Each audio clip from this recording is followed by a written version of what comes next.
when you get dressed during the day, or whenever you get dressed, it doesn't have to be during the day. Is there like an order of like you putting your clothes on that you have acknowledged or anything like that? You know what I mean? Underwear, shirt, pants, socks. Underwear, shirt, pants, socks. Mm-hmm. Okay. I think it's weird to put socks on. Wait, no, put pants. I put my socks on first before my pants. Okay. I don't do that. Yeah. Yeah, no, but I think I don't know why. The other day I was like just putting on a pair of pants and I didn't have socks on and I could feel my feet going through the pants. And I was like, I don't like this. And I was like, wait a second. Do I always put my socks on first? And now I've like been like tracking how I get dressed in the morning. And it's certainly, well. Yeah, I don't like putting on pants until I have to. I mean, I don't like putting on socks until I have to. No, I mean, just I guess like lower half. I guess more like if I'm putting on shorts, I'll put it. But it's like if I'm putting on like jeans, I'll put my socks on first. Like I'll take off my shorts and then put socks on and then put pants on. I mean, I don't know. and then also I realized how much I like to Winnie the Pooh it. What does that mean? Just shirt and underwear. Oh, yeah. Like get your nose stuck in a honey pot? Like, what do you mean Winnie the Pooh it? I like to crawl through holes for honey, man. Winnie the Pooh. That'd be a fun impression to learn how to do. Oh, bother. Oh, I could. Oh, actually, I could. I used to be able to do it. Oh, bother. No, I just got. He's almost got like a weird, like he's almost got like a little accent to it. Yeah, too. I know. Eeyore. Lost my tail again. All right. Tigger would be fun too. Hi everyone. This is Tommy. This is Jacob. This is Tommy and Jacob's mixtape.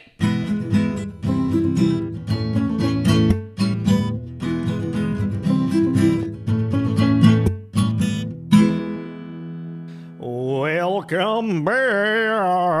Hello, everyone. Creed.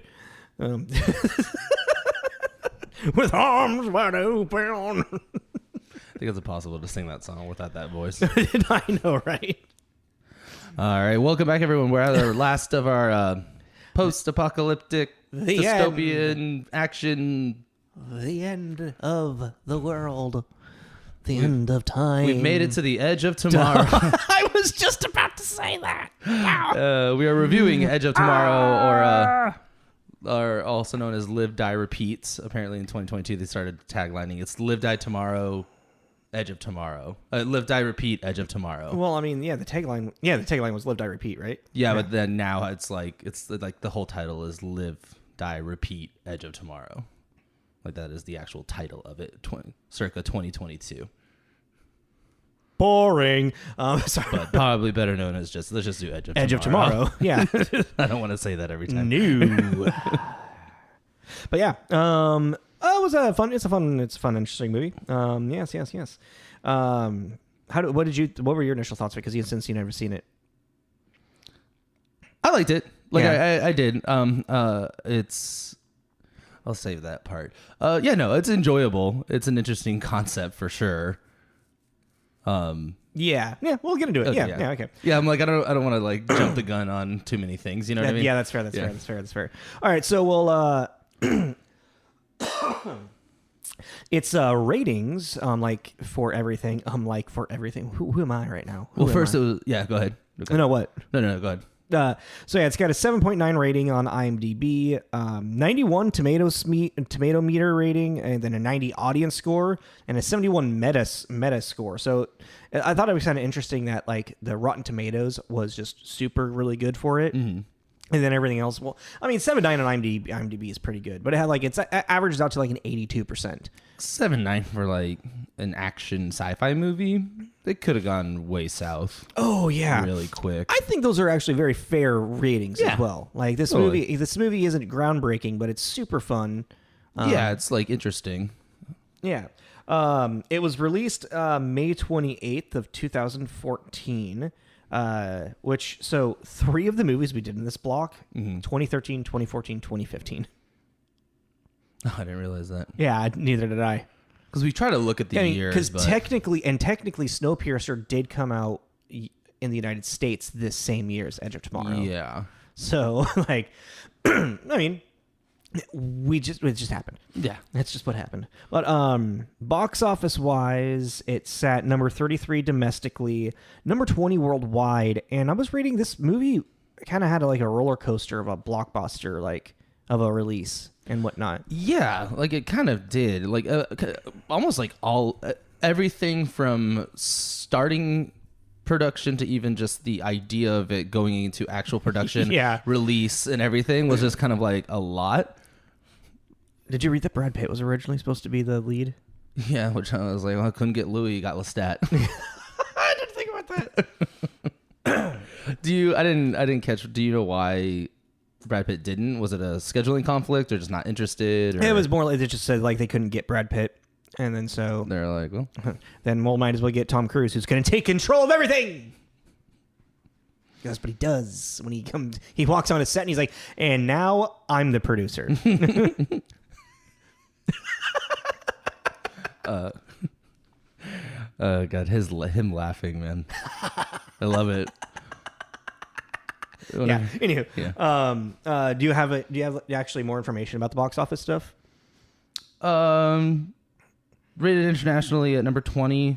Yeah. Yeah, which I was distracted by the laughing thing. If you already said that. But also in this year was just Transformers Age of Extinction, Hobbit Battle of the Five Armies, Maleficent, Hunger Games Mockingjay Part 1, and then basically what I was going to get to was the budget was $178 million and it grossed $370.5 million. Yeah.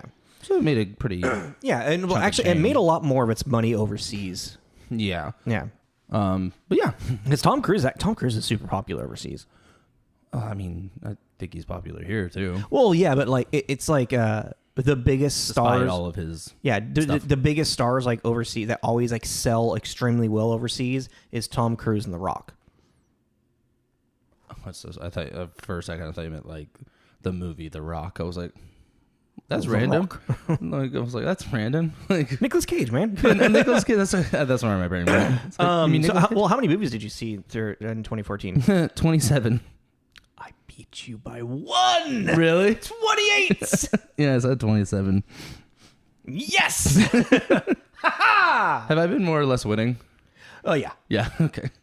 It's like either we're really really close, but you generally have like maybe upwards like 10 on me, unless it's like. Excuse me. Unless it's like, I think there was like in the 80s, like it was our 90s one that we did where I just blew you out of the water. Mm-hmm. Because that's where a lot of I've definitely watched just a lot more like 80s and early 90s cinema than you. Did we start this game at the beginning of this season? No. Damn it. I was like, that'd be fun to do for the Maguire Awards. Yeah, I would. Who won? Well, I mean, we still kind of can do that. Yeah, we can. That's true. Because I've been like keeping track. I have to, yeah. So, yeah. All right. Okay. All right. So, what's your synopsis for Live, Die, Repeat, Edge of Tomorrow? Okay. Private Cage finds himself in a Groundhog's Day from hell, reliving a never-ending battle where he attempts to stop an alien invasion. On the point. On the nose. That point is on the nose. That is definitely what this movie is. Good night, everybody, and thanks for listening. It is a time loop movie. It is. It is hardcore. I really like the time loop in this, though. Like that, in like even like in the Wikipedia, they're talking about like one of the writers, which is he said that he started like kind of having fun new ways to figure out how to kill like the main character in a wily coyote. Chasing the Roadrunner type of way. Okay, so it was kind of unfair because like all these groundhog kind of situations, these time loop, a lot of the time become very morbidly funny. Yeah, so Tom Cruise actually brought McQuarrie on to bring humor into the script. Okay, so it was on purpose. I was like, am I just dark and him getting run over by a truck is really funny to me? No, it's purposeful. But yeah, like it's there's something. Yeah, it's even like with Groundhog Day. Like yeah, exactly. You know, it goes really dark for him, but it's morbidly funny. Like, you know, it's like I feel like this movie is kind of our black sheep in our post-apocalyptic dystopia thing because I thought it was taking place a little bit more in in an alien, further into an alien invasion. Like there's little parts of this movie that I didn't fully remember, like going into it. Because it's not really an end of the world. It's the world is It's about to end. Yeah, but like it's a loop. There's still society and structure and whatnot, and we're battling off an alien invasion at the moment.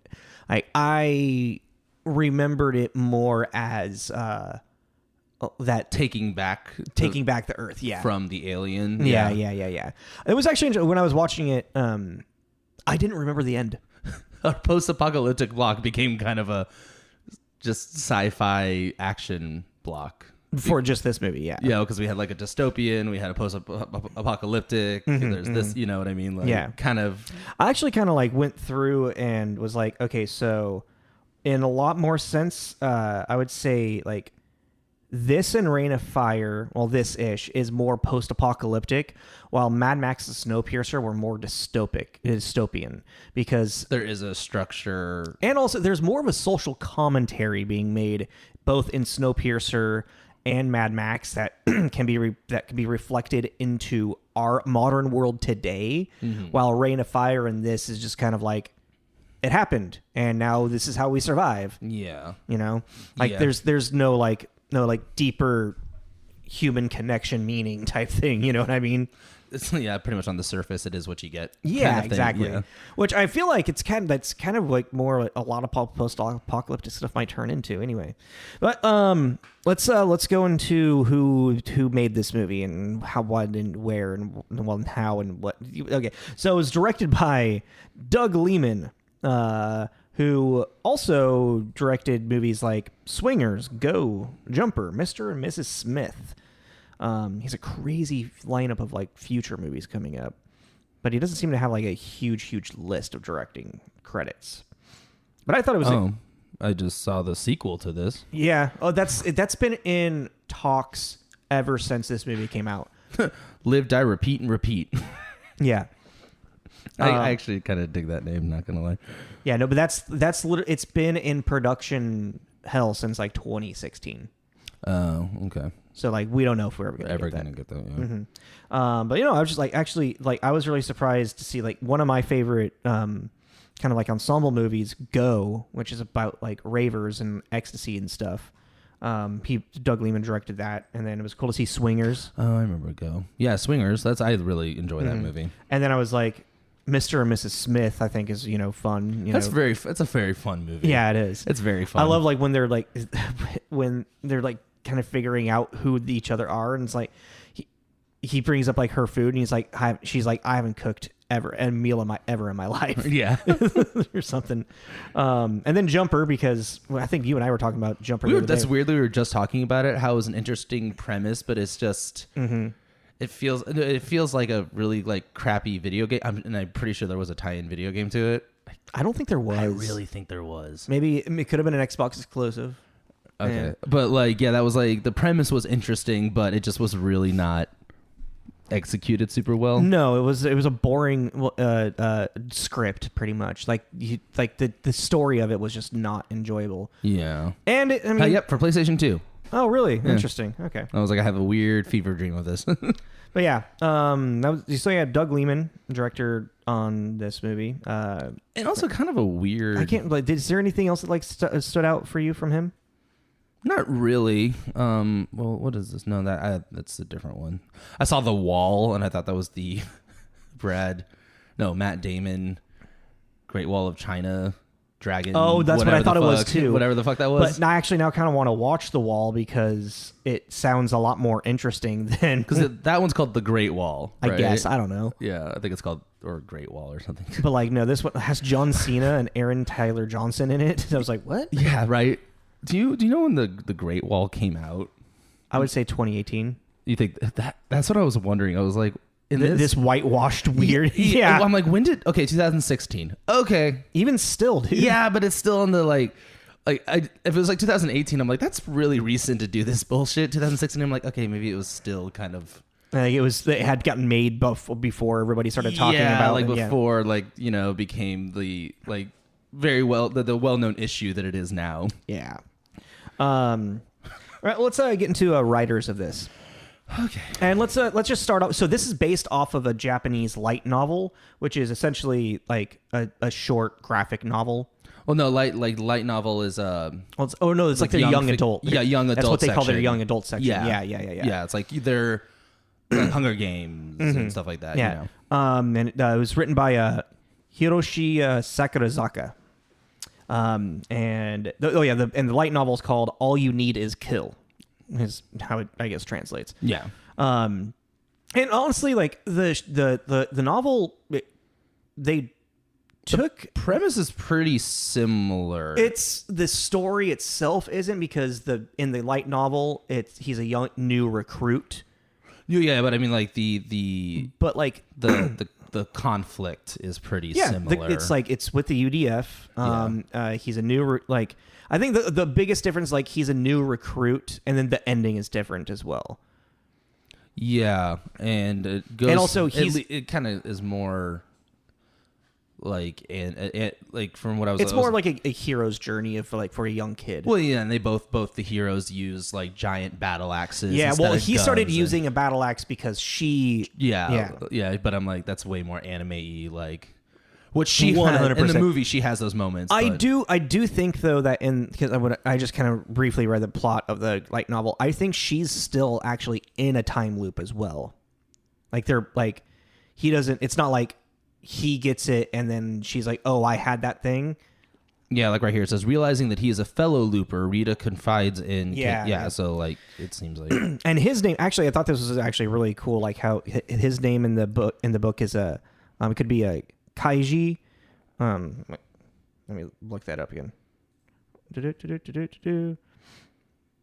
Keiji or Kaiji or Kiji, which can loosely like sound like cage.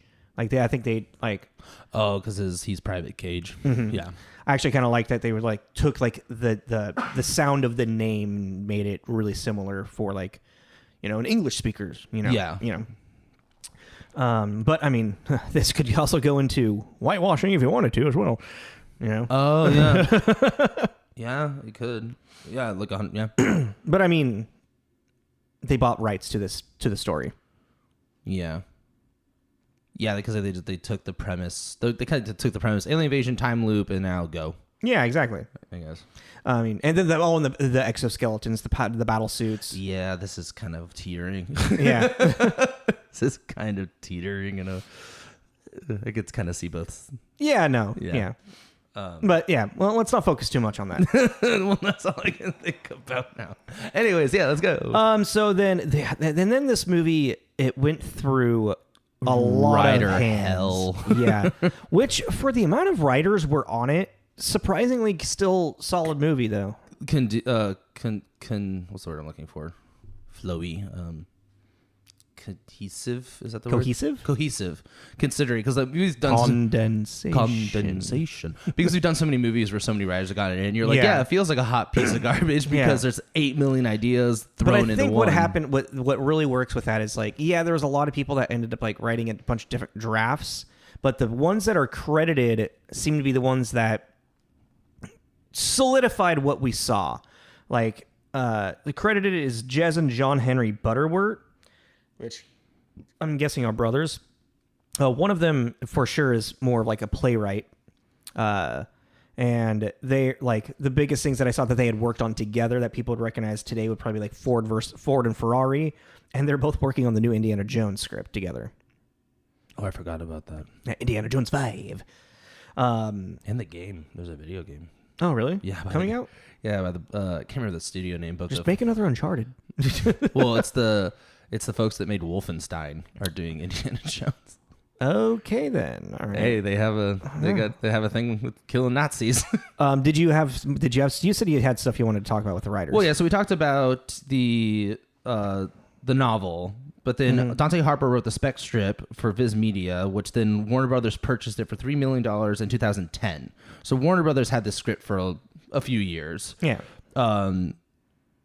But Harper's script was added to the blacklist Okay. which is a list of of screenplays and scripts and stuff that are on the most probably never going to be made ever list. Interesting. So Well, that's what a blacklist is. Yeah, but there's like specifically they have their blacklist, and basically Warner's brought it and went, this probably is never going to happen. And then they pulled it off, knocked off the dust, and we're like, all right, let's give it a try.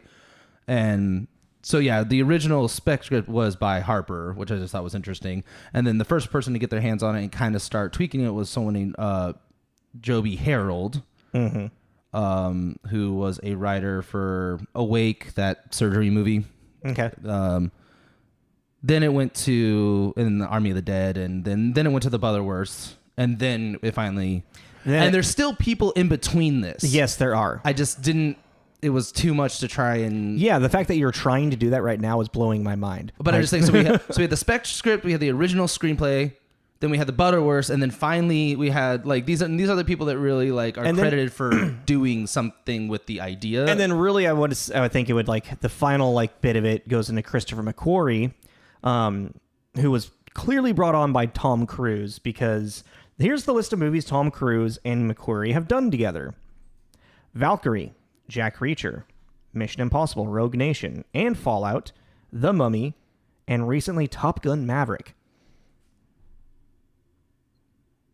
And things probably coming out soon. No, it's like clearly. So that's one thing I was thinking about. Is like when I was reading is like Tom Cruise coming on board. When Tom Cruise joins a project, he truly takes it over. Yeah. Like it's like, because I mean he truly does love movies. Like with interviews and like you hear about what through the pandemic he was like, how do we keep movies going? Like this is what people need or want. He's crazy, but he really is passionate about his work and what he does. So, but and then since he's rich from Scientology.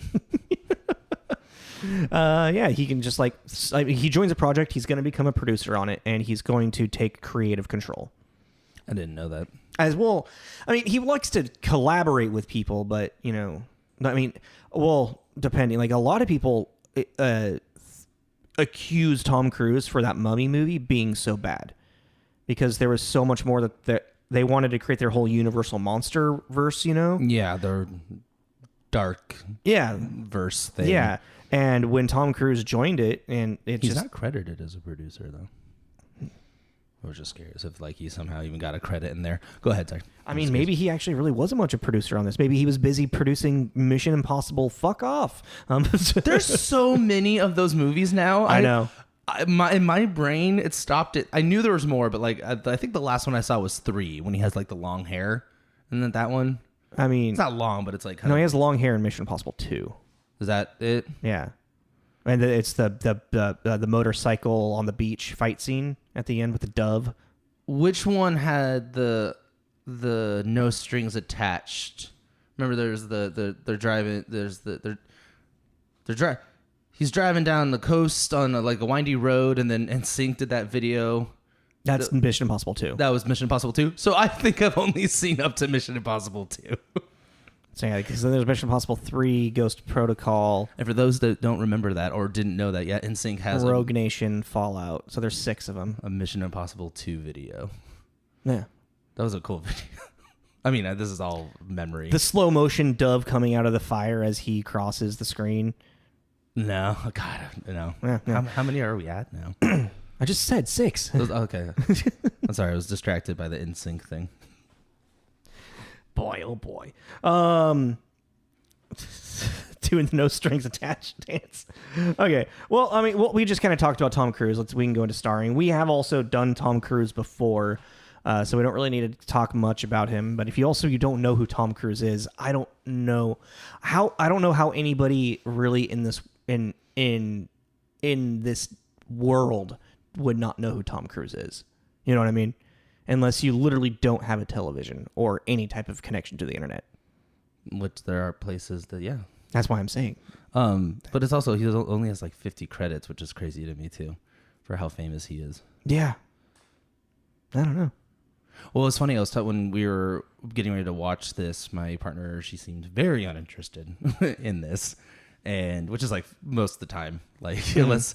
Yeah, but I was just like, all right, like I'm gonna put this on, and she's like, I'm not really like a Tom like Cruise fan, and I was like, that's fine, and she's like, yeah, I guess there was like Interview with the Vampire, and she said one other, and it might have been like Mission Impossible or Jerry Maguire, and I was just like, well, there's that, there's Vanilla Sky, there's it just started going off on the A Few Good Men, like she started like listing them, and I was like. He's been in a lot of really good movies, actually. Yeah. Like, and he's actually a good actor, in my opinion. Like, I don't feel like he's really ever overacting. He's very committed to the roles that he does. Yeah, I mean, I think my thing is he's kind of he's a comfort food actor a lot of the time. Like, I mean, the most I feel like, just off the top of my head, there's probably other things, but off the top of my head, the most different I can remember ever really seeing him is as Lestat, where he was a pretty terrifying villain. Yeah, but I mean, I think a lot of people automatically associate Tom Cruise like he's going to be Ethan or he's going to be Mission Impossible, you know? He's going to be that guy. But then if you look at like A Few Good Men, like he's playing a lawyer, an officer, you know, a military lawyer, does a really great job. Jerry Maguire, he's a different fucking person. Even at the beginning of this movie, I kind of forgot that he plays kind of like... He's kind of a weenie. Yeah. Which I was really surprised by. I was like, oh, he starts off as a weenie. He has to find his, like, how to become the hero type thing, you know? Well, yeah, and I'm looking here like Collateral. Yeah. He's a great villain in that. He's actually... The dude's got some range, actually. Tropic Thunder! Dude. That's actually a great fucking example right there. I forgot he was in Rock of Ages. Yeah. Shout out to Mikey. All right, well, let's move forward with actors. So this also is starring Emily Blunt, which I got kind of curious on. I was like, how many movies have I seen with Emily Blunt in? And it's like I've seen Dan in Real Life, Devil Wears Prada, Sunshine Cleaning, Looper, and A Quiet Place, but I don't remember her in Looper. Oh, and The Muppets, and I don't remember her in The Muppets. And I don't really remember her in Devil Wears Prada, and I don't know why, because I know she has a big role in it. She's the other assistant to Meryl Streep. And I just don't remember Dan in Real Life. That's Steve Carell. Yes. It's a dramedy.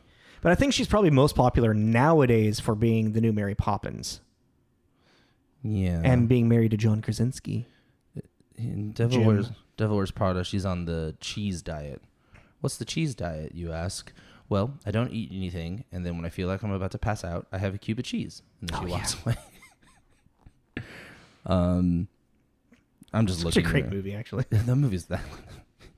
I wrote some stuff down, but I'm trying to think. Like, what was I think the first movie I actually saw her in was Dan in Real Life. I think mine was Devil Wears Prada. And I didn't know who she was at the time. Yeah, well, because she wasn't really well known yet.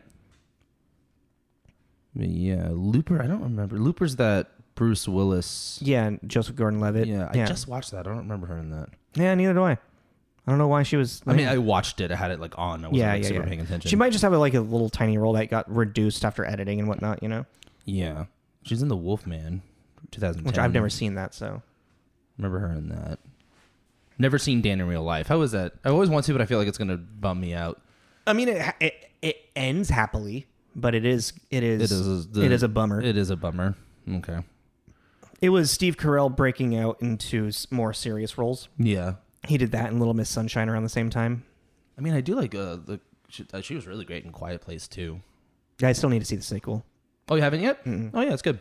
It's really, really. It's different. Yeah, it's not as tense as the first one. It's not. There's more people essentially.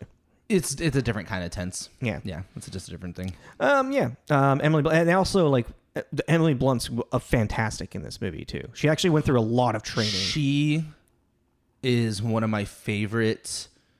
What do they call her? The Full Metal Bitch. Oh yeah, that's her tag, her warrior name. Mm-hmm. I was in love with her in this because she was so wrecking shit and no bullshit. She was a fucking badass. She was killer. Mm-hmm. And every couple minutes, I was just like, I love her, Valen. This character's amazing. She's so cool.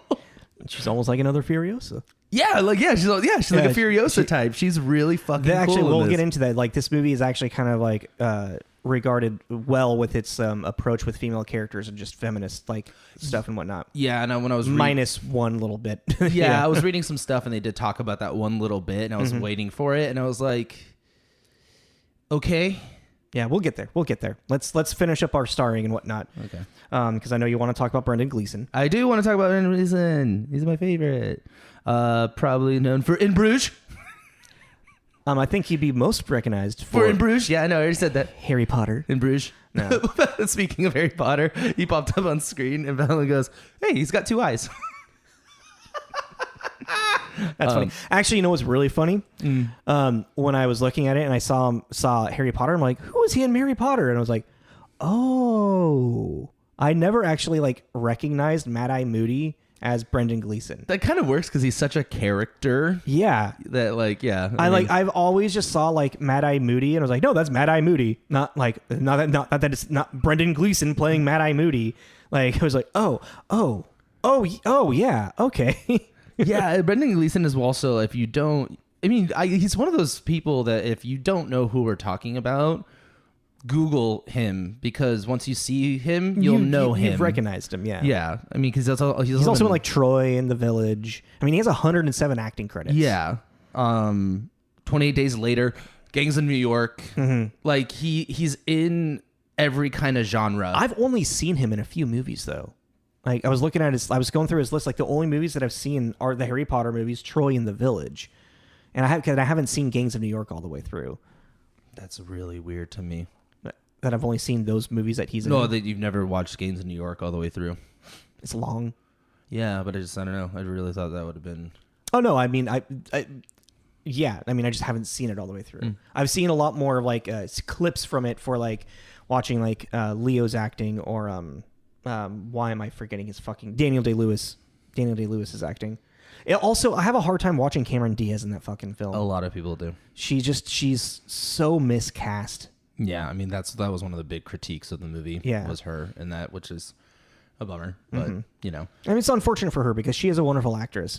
But sometimes you just people get miscasted. Yeah, exactly. You know what I mean? Let's move on to Bill Paxton really quick. Yeah, because those are kind of like. That's it. Yeah, the main. There's one that the Dr. Carter. I didn't write down his stuff, but yes. But really quick. So Bill Paxton, rest in peace as well. He passed away 2018, 2019. 17, yeah. I love my list for him though because he has 99 acting credits, but he's in Vertical Limit. I know. It's like whoa, again. What? He's also in Predator 2 and Aliens. Who's he in Predator? He's the cop. He's one of the cops. Yeah. Thank you. I was sitting there forever, like, who the fuck is he in Predator 2? Well, you've only seen Predator 2 like once. Like I showed it to you, right? Like I watched it like not too long ago. I watched it during COVID time, like quarantine, because I just was going through a Predator kick. Hell yeah! And I love Predator. I actually kind of this might be super blasphemous. I kind of like the second one better.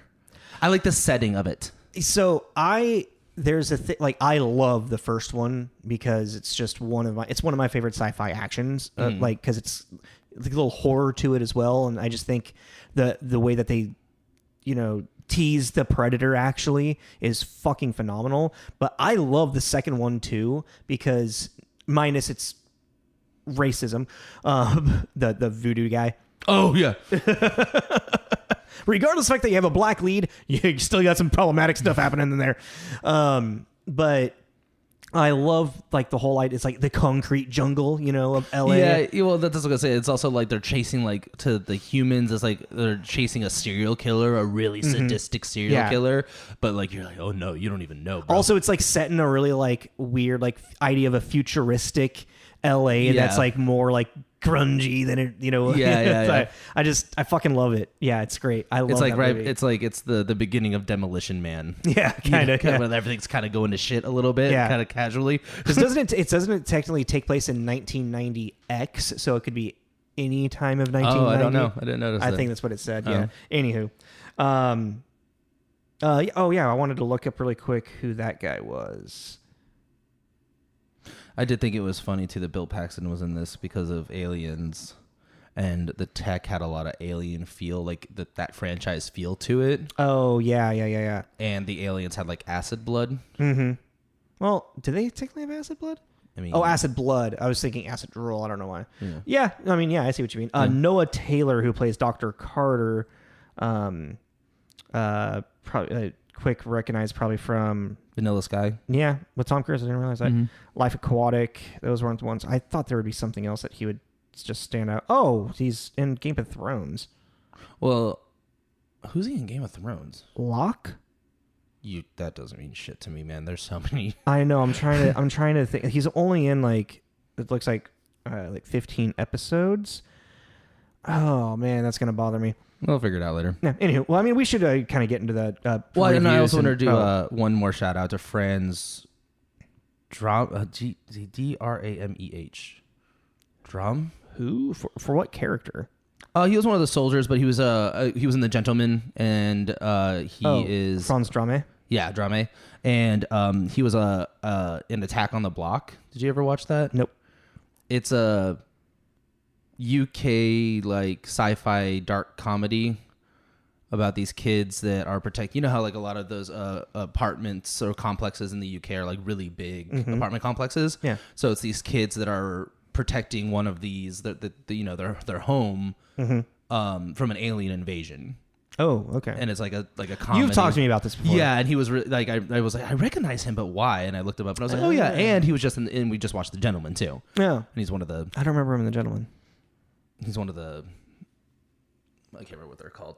Assassins? Fighters? Yeah. Boxers? Yeah. Like one of the young kids? Let's not. We need to move forward. But anyways, I wanted to recommend Attack on the Block. Yeah, cool. Since it's sci-fi, we're talking about that. So what do you got for reviews?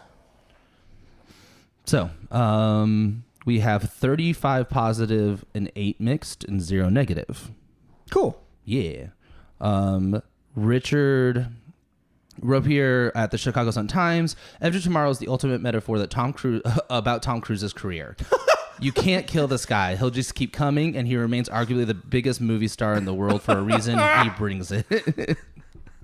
That's so fucking fair. That's so funny. Oh my God. I just wrote that one because it was funny, and then I wrote this one because I felt like it was more of like, it wasn't just about, Yeah. Drew McWeeny. Hit Such children. Hit fix. The reason the film works is because it throws everything into the blender and comes up with something new, something that has a great lively sense of wit and humor to it and makes the time to fully explore its wild premise.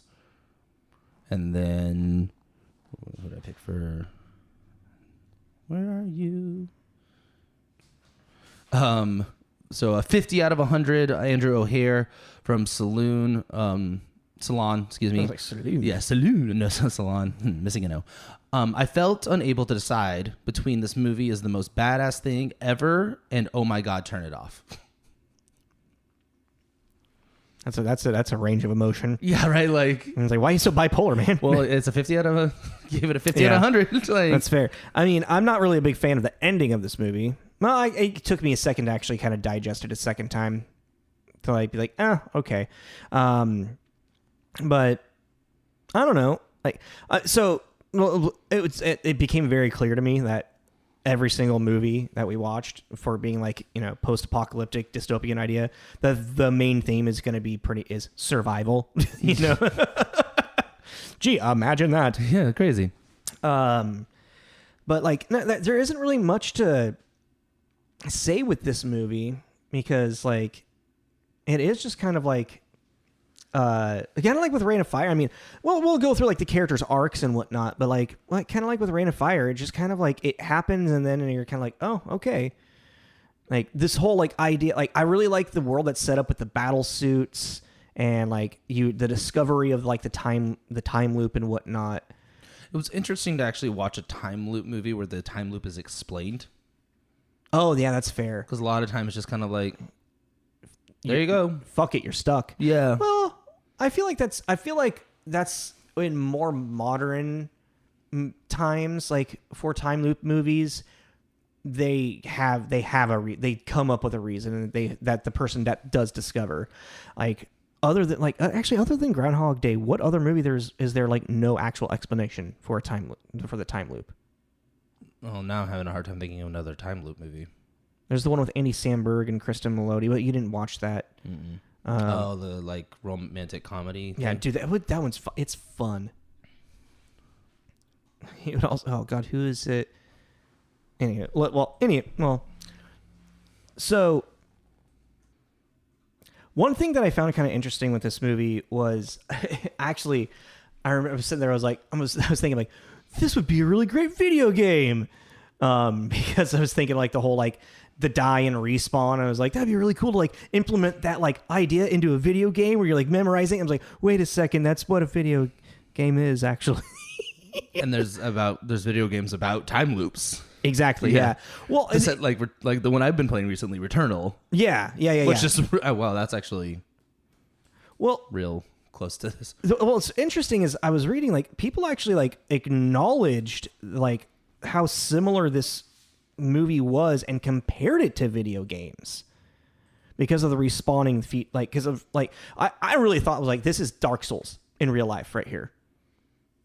You die, you start back at the same spot, you memorize your step to step to step to step and whatnot, and you know the amount of times he would have to like just get up and do the exact. It's even like we talked about this with Groundhog Day a little bit, but just the monotony of doing the same thing over and over and over again to get to the same exact spot to just like try one more thing to see what the outcome would be of that. Yeah, one more just thing. like fuck, dude. Well, also these kind of like things like really rattle your head about how long has it actually been for this individual. Yeah, and you like that's one thing I really like with this movie is that it keeps like you keep seeing the reset, but then it's like as he gets farther and farther, you kind of just like understand like, oh, he knows a lot more than he's leading on. Like they did a pretty good job of making you like without saying it so clearly. He's been doing it for a long bit of time. Yeah. Which made it kind of like interesting too. Which also like there is kind of like this unneeded love romance connection between him and Emily Blunt. But if you think about it, it kind of makes sense. For him, it makes sense. Yeah, because he's been spending like this is the only person that he's been talking to that knows what he's going through. He can connect with. Yeah, you know, like so it makes sense that he would start getting the feels. Exactly. But then also on her end too, it kind of makes sense in the sense of because she also went through this with someone else, so that connection to him could be I know what you're going through because I also fell in love with someone that I was in a time loop. She can understand it, but it's still I think. Then it should have been him kissing her at the end. You know what I mean? She goes in for the kiss. Yeah. And that's actually it was talked about in reviews, like, because this movie also like we were talking about, like Emily Blunt's character Rita, she's a fucking badass. And like Emily Blunt herself said that she wanted to do this role because most of the times, like what does she says, in these male-fueled genres, it's usually the women who's hiding or holding the hand of the guy when he's running through the explosions leading her, and I wanted to be doing the leading. And she is. Like even like Entertainment Weekly called it the most feminist summer action flick in years.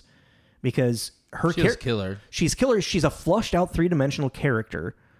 Like her motivation through this is to stop the enemy, kill the aliens. Mm-hmm. And Tom Cruise is essentially like Cage's arc is more like, well, he has to redeem himself. There's a redemption arc for him, you know? Yeah. Which happens fairly quick. And then it turns into like, okay, he wants to stop the aliens as well, but then he ends up getting the feels for her. Well, elaborate. What do you mean it happens fairly quick? His redemption? Yeah. As soon as I feel like after he dies like the third time and he kind of commits to I have to show up and do like talk with Rita and train, he's kind of like, oh, I'm becoming the hero. Yeah, but that's also that thing that I feel like we don't actually know as an audience how many loops it really is. No, that's true. They're just showing us what. Yeah, so in the sense of what we've seen, his redemption happens rather quick. But then he has to go through that, which is nice because then we get to see his journey of failure, doing everything over and over and over again, and then we get to see him like that feeling of beating a head against the wall, realizing like the amount of times that they died in the trench, and he's just sitting there realizing this isn't working, the trench is not working, and then he gets his first vision, which then kind of changes everything. It's like, okay, so now we have a different goal. Mm-hmm. And then that realization of like the way that they've been attempting to go, that's my feet, sorry. Oh, no, just the way that we've been like attempting to go to get to this like dam, which was apparently, a red herring. Yeah, like a misdirection. A misdirection, yeah. Because the aliens are aware that he's a looper. Sorry. You can go one episode without a Family Guy reference. We already had one, condensation. God damn it. I forgot that was a Family Guy reference. Anyways. Yeah, so, like, well, god damn it, that threw me off. So, yeah, the whole German, the dam, and then when he finally gets there, and on his journey there with Rita, it's like, he's trying to, like, just comfort her because he knows she's going to die. It's like they've done this so many times, and he's like, "You'd never make it farther than here." Yeah, I mean, and you get to see it's like now he's like being like his attempts at being honest, as opposed to, just trying to like, okay, so this is what happens. Let's try not let that happen this time. It's like he leads on like we haven't done this yet because he wants to just spend time with her, and because he knows she's about to die, so. I kind of took it like when he's like, let's go to the farmhouse and sleep. I think he was going to ditch her. That too, possibly. Ditch her there. Yeah, no, he's trying, he's getting tired of like not only himself dying, but then he got tired of watching her die. Well, what was up with that weird sex joke he made? I forgot about that. What was that? I was like, he was like pretty much just trying, like, he's like, how it's like maybe we can get you back into the loop as well, and I thought he was talking like a blood transfusion, and then he does like a huh? No, because he's like, have you tried everything? And she's like, yeah, and he's like, I mean, everything, and then like kind of, I'm like, what is that? Your radioactive spunk is gonna do anything? Like, I don't know. He's spending a lot of time with Emily Blunt. Maybe he just wanted to give it. Like, maybe she's into it. Yeah, no. She's not. I don't know. That was such a weird. It's a weird moment. That was so weird. I was like, it was so out of. I think that's kind of the humor. I shouldn't say lighthearted humor, but the humor that Tom Cruise was hoping to be implemented through McQuarrie's like influence. Yeah, but it's like then I don't know. It was just that if you want to do a sex joke, fine, whatever. It's still weird, but where it's placed and what's happening, it took me out of the movie. Like it almost like slammed on the brakes for a second, or I was like, yeah, what the fuck was that? Calm down, Tom. Jesus. Little horn dog, Tom. It's the end of the world. Different thing going on, bro. Yeah. So, I mean, when it comes down to like the whole, like the gender roles and like the feminist, like part of this movie, it really, it's all good and sound literally up until she kisses him. And then like, that's a lot of like, reviewers, that's kind of what they've like bring up, like that's The Wire's Esther Zuckerman criticized the inclusion of the romantic lead. Pretty much, there's a case to be made that the kiss is simply an acceptance of their fate, but everything we know about Rita up until this point implies that she's a dedicated soldier, and making her a sudden romantic betrays her character. But wait, I'm going to go to the first part of that, the argument that could be made about accepting their fate. Acceptance of their fate, yeah. Because... And I was like, I don't want to be the guy to bring this up, but since it has come up from this interview saying, because there is not an argument, but there's a point to be made of accepting fate, because she even looks at him as like, we're not getting out of here. Yeah. And not saying that because we're not getting out of here, well, might as well kiss, because that's a weird point. But I want to go back to the fact that she understands in a sense what he's going through. There is a connection, yeah. So it's like, even though she may not have a memory of all these things that they've done together, she knows what it's like to be in that position with someone else, to be the looper. But is it necessary? No, it's not necessary. Yeah. But, I mean, also, like, but the you could have completely switched characters. Emily could have been Tom and Tom could have been Emily, like at that point too. Like you could have just done her looping story. I mean, that's what they're trying to write now. Yeah. That's what they're trying to make. Yeah.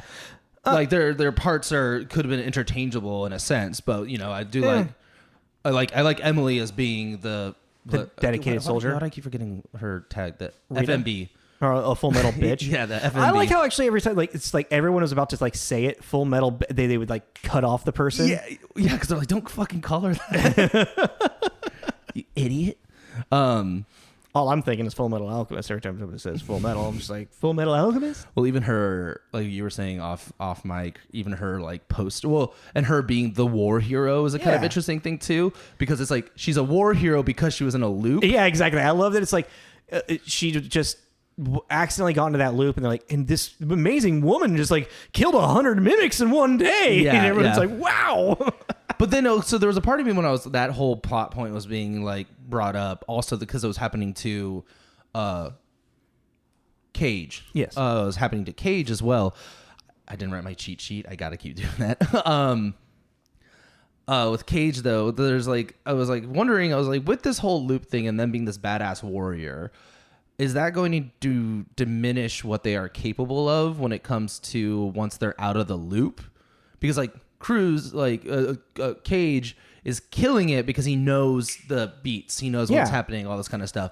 But then once we actually got out of the loop and they were still kind of like, well, I mean, he became a trained soldier. Like, no, I know, no, but that's what I'm saying is because I was also like, well, is this whole Rita thing gonna come like flat because it was because of the loop that they're being able to do this stuff? And I was like, oh no, she just killer, because also once it revealed that she, because for a minute I thought that she was also looping with him, like they were looping together. And but then when it became the point of when she says, like, she has that realization on the beach and is like, when you wake up, see me tomorrow. Oh, yeah. Oh, okay. So, yeah, I was like, oh, is she looping with him as well? I see. Yeah. And then you find out, oh, no, she used to be a looper. So everything she's doing on the beach, she's fucking doing. Well, and like what's interesting is that she, You know what I mean? She became a decorated soldier. Yeah. You know, she actually could fight. Also, that begs the question for me is at the very end of it, that last final action sequence leading up to like them getting that helicopter and like driving it pretty much into the Louvre. Mm-hmm. Is Tom Cruise like? It's kind of your question. Is like, did he really become that much of a badass soldier where he can like, and he's like the mimic behind him, he just like now knows like quickly where to see them, or it even seems like, because the way that he's talked through this entire movie, there's moments where even like he's pretending like he's unsure about what's going to happen because he's probably played out a scenario where if he leans too much into like revealing his knowledge, everything goes south. So he has to pretend like, oh, I haven't lived this day yet, to get them to see to get them to do their like, oh, well now we just got to like, you know what I'm trying to say? It's like a misleading thing. No, because the blood transfusion already happened at this point. Yeah. So he's out of the loop.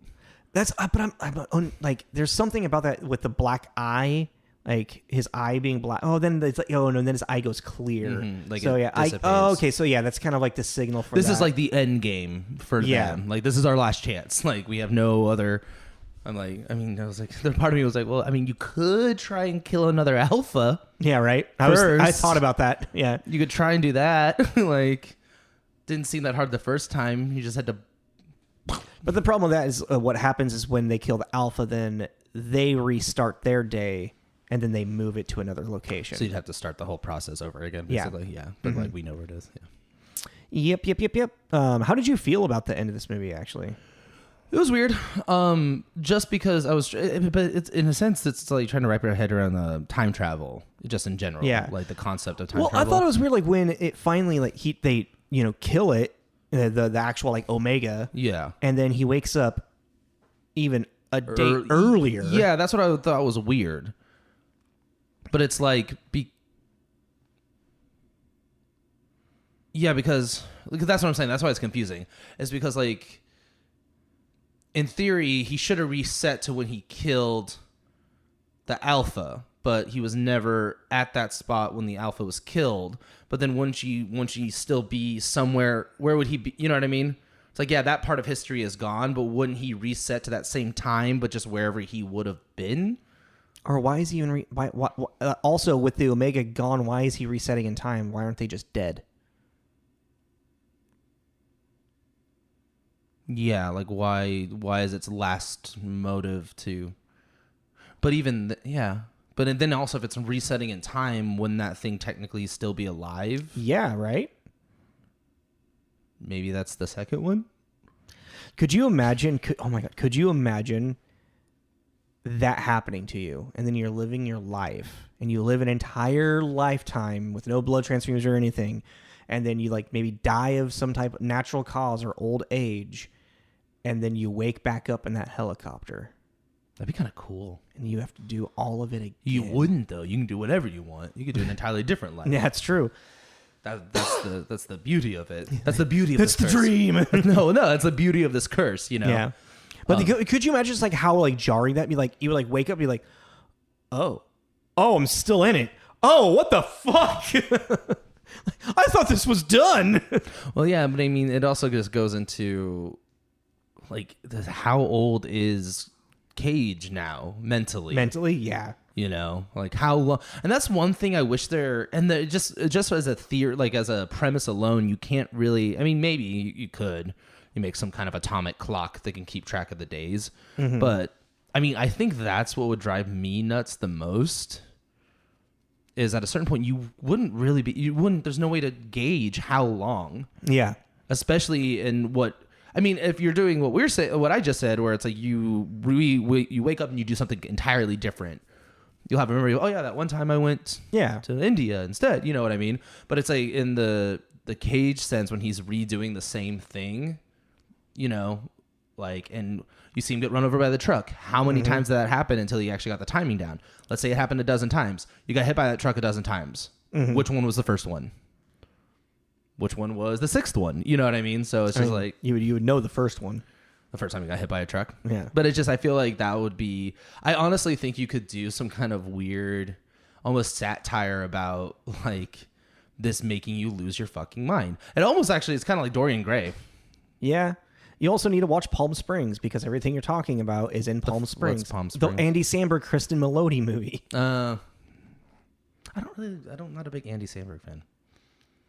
Regardless of that, it's a time loop movie that I keep telling you that every time we talk about a time loop movie, you bring up like, oh, it would be really cool if they did a movie like this. And I'm like, cool, you should watch Palm Springs. Well, probably never going to do it. Add to the list and make me.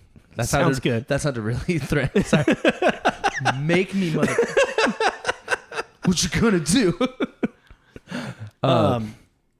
J.K. Simmons is in it. And he's hilarious. Okay. I mean, he's awesome. Yeah. So watch it for him then. Yeah, I'll watch it. Okay, fine. There you go. So, but I guess like when it comes to like the ending, the thing that really bothered me. Yeah. Sorry, we got on a weird tangent. Yeah. I was like, what was the question? The thing that really like that I learned to accept it, but I think it's also he wakes up in the helicopter and then it's like, oh, there was an energy surge. It's a different timeline. Yeah, it's like just like a different timeline. I also, a big thing that I always think about is like all those times that she walked up and like shot him in the head. What does that timeline look like? Where people are like, dude, what the fuck did you just killed that guy? Yeah, like which there's an episode of Rick and Morty that kind of leans into that, where like all of Morty's alternate timelines. Well, it's like, and also there's like ones where like they're in this timeline, like he got thrown against the wall and he broke his back and is paralyzed. Yeah, she shot him. There's one where he had a broken foot. Yeah, just shot him. Like there's like he brings up of her like shooting the general. He's like, don't shoot him this time. That cracked me up. That's what I meant about that kind of dark, morbid humor. Because like she was even like confused, like kind of like, I mean, I was thinking about it, but I wasn't actually doing it yet. But yeah, that's why I loved her too, because she was just no bullshit. Mm-hmm. She was like, yeah, you'll be fine. Like, yeah. She knows. She's like, she knows the loop thing, so it doesn't matter. Yeah. But then, like, what does that timeline look like? But so, are you talking about when he meets her again? That ending? Not exactly just that yet. I didn't. It's like the next day, and then he goes and he watches J Squad do their PT, and that like there's still like all of like these like they're like training as if the mimics are still there. You know, it's like nothing fell off beat for the next day. Well, no, because he wakes up in the helicopter and then he goes and he gets like, so this is like the timeline from the beginning of the movie, other than like, you know, them like having like the news and whatnot. Is like he's asleep in the helicopter. He wakes up. He talks with Brendan Gleason, the general. He gets arrested for disbarment. He wakes up the next day, and it's the beginning of a new day, and then he goes through his time loop thing. Uh-huh. So that means there's an entire day when he wakes up in the helicopter, there's an entire day of everyone realizing the mimics are gone.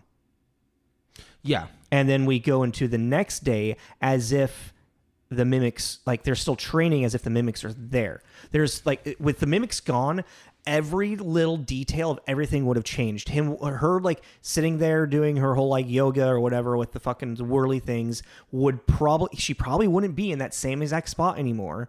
Well, but number one, he was already on his way to meet the general because he was going to be the PR spin on the invasion. Yeah. On the way there, the whole thing happened where they all stopped. But then he also mentions they still have to go through they're still going through Europe.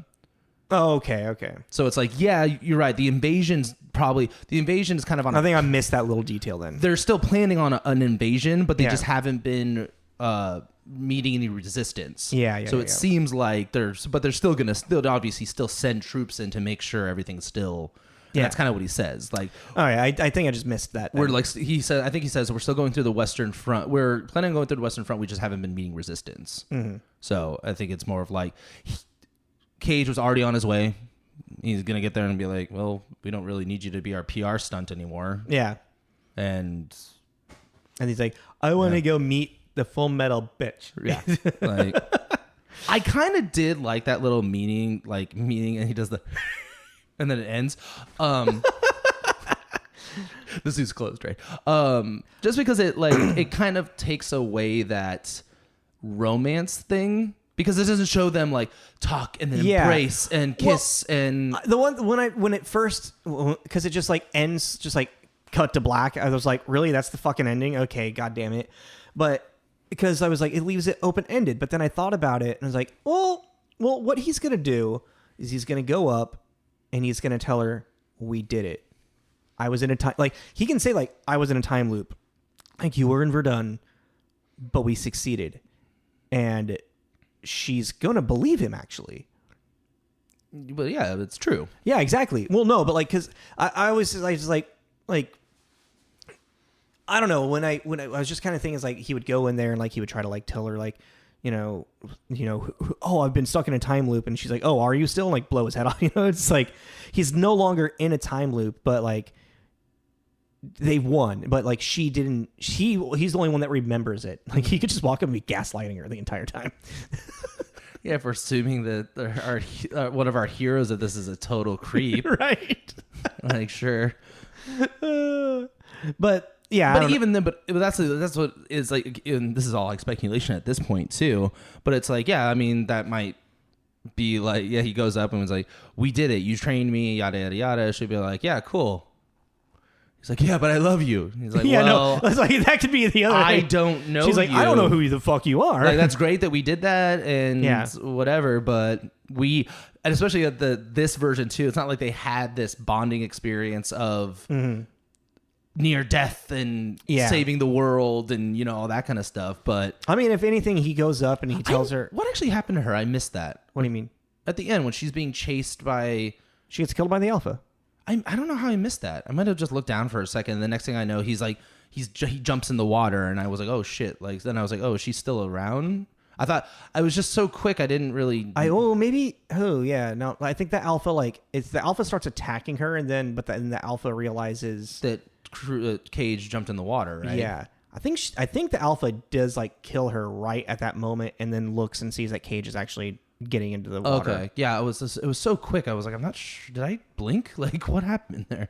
This movie won a lot of awards for best editing, actually. Like, not like Oscar or anything, but like just other awards, shows and other awards. Oh yeah, I mean, like the editing in this movie is fucking fantastic, especially with the time loop thing. Yeah. They really, because there's the beginning where he's a weenie, and then there's the whole middle time loop thing where he's starting to come out of his shell. Mm-hmm. Then there's the end at the Louvre, basically. Yeah, that's kind of how it goes. But I mean, there's a very Mission Impossible scene when they're breaking into that facility, the general's office. So I was like, where are the laser wires? Where's the harness? Like almost an Ocean's 11. Yeah, like almost feel. an Ocean's feel to it. Like it was 6 steps now. Turn around now. Dance. Now, 1, 2, 3, go. You know, like, step into the elevator. Walk out of the elevator. Hold the door. Sneeze now. Kiss me. What? What? I'll explain. No. God, I totally distracted myself. Oh, but yeah, like the middle part is very entertaining because it does have like a good beat to it, where you're like, okay, and then there are these moments where you're like, okay, then like as an audience, you're like, oh, this is a new day, and then he says or does something where you're like, oh no, he's done this a lot, and it created this feeling of it's been a long time without feeling like a drag. You know? Yeah. Like a lot of time has passed for Cage, but you don't feel as an audience because a lot of like you could have really made this drag on in the middle there. Yeah. No, it's like the way that it's written, the way that Cruise performs it as well. I mean, I really think they took a lot of notes from Groundhog Day because even the middle of that, like when he gets into that repetition cycle, again, it's really morbidly funny, but it's also very entertaining, you know? I'm God. Are you drunk? Isn't that what she said? Something like that. All right. So, well, where are we at for you on a Gizmo scale? Happy Maguire.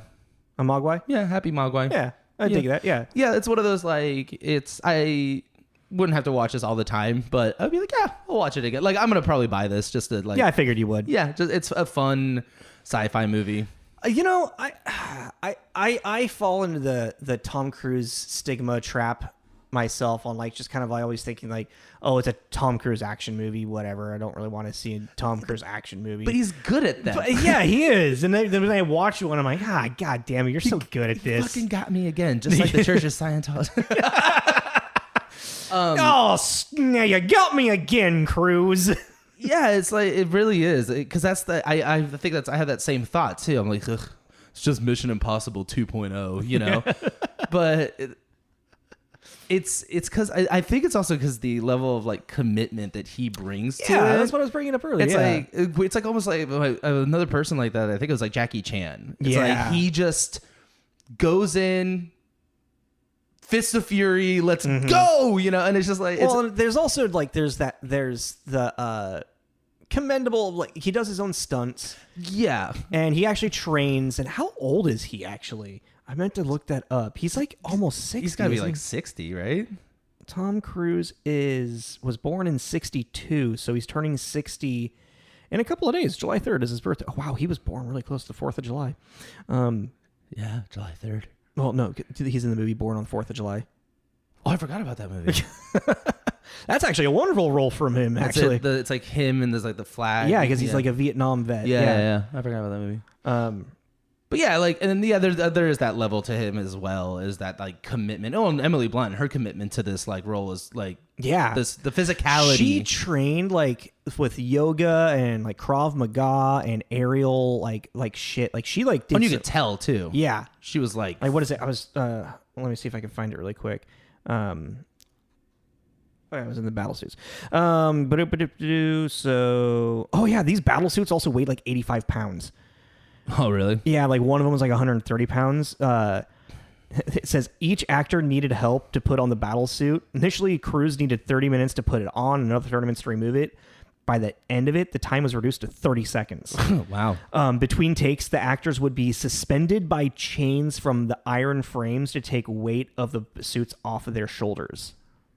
Well, that was just on the suits really quick too. When they first introduced, I was like, "Wow, these are really clunky and weird." But once you saw them at their like peak of like performing in them, then they got cool. Yeah, exactly. Oh yeah, so Blunt trained 3 months, focusing on everything from weights to sprints to yoga, aerial wire work, and gymnastics, and Krav Maga. Cool. So yeah, fucking good on her. Yeah, for real. I wonder how long while she was training that. Well, John Krasinski was just kind of like, "She's gonna kill me." She's training to murder me. But yeah, so just like the level of commitment to like what what's that interview? And it was about that tower stunt in Mission Impossible in Dubai. The one where he broke something? The one where he's on like the tall, like suspended from the tallest building like in the world. Oh yeah, it's one that he drops and he slid down. Yeah, that one. That he actually did, which is mind blowing. But sometimes it makes me wonder: does he have a death wish? Well, I can't remember. It was I think it was either him or someone that was also in Top Gun, the new one, and they were talking about that stunt, and they went to their stunt choreographed person and was like, "Hey, like I want to do this," and the stunt choreographer was like, "No, like, you're not doing that. Absolutely not." And then Tom Cruise was like, "Well, you know what I did? I got a new stunt guy." Because that's what Tom Cruise does. And I was like, that goes into your producer thing. He's like, "You're not gonna let me do this? Well, like, bye." It's like, oh, so you don't like having a job? Yeah. But yeah, so I mean, so it's what is it for you? Yeah, I would agree, Maguire. Yeah, like you want to it's that kind of subcategory. It's a happy Maguire. Like, yeah, it was fun. It was cool. Yeah, it's a Maguire. Yeah. Yeah, I think that's all we got to say about that. What are we doing next week? Do you remember?